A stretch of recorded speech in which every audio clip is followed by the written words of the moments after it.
بسم اللہ الرحمن الرحیم۔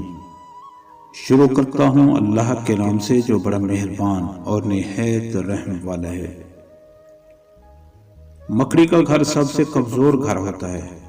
اس کی مثال قرآن پاک میں بھی دی گئی ہے۔ اگر غور کیا جائے تو واقعی ایسا ہی ہے۔ نر اور مادہ اکٹھے رہتے ہیں۔ جب مادہ کے ہاں بچے جنم لیتے ہیں تو وہ اپنے نر کو مار دیتی ہے۔ جب بچے پال جاتے ہیں تو وہ ماں کو مار کر باہر پھینک دیتے ہیں۔ یہ ان کی فطرت ہے کہ ان کے دل تنگ ہیں۔ ان کے رشتے صرف ضرورت کے رشتے ہیں۔ جب ایک دوسرے کی ضرورت محسوس نہیں کرتے تو مار دیتے ہیں۔ اس دنیا کی مثال بھی کچھ ایسی ہی ہے۔ ہمارے گھروں میں انا کا راج ہے۔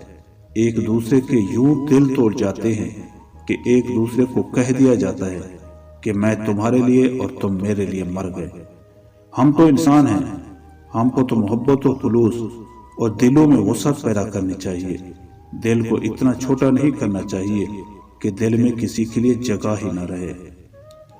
کہتے ہیں کہ جس عورت کے پاؤں پر تل ہو وہ عورت سیر سپاٹے کی بہت شوقین ہوتی ہے۔ وہ اپنی زندگی کا بہت سا حصہ سفر میں گزارے گی۔ کہتے ہیں کہ اعتبار پیدا کر کے توڑنا کسی کو زندہ جلانے کے مترادف ہے۔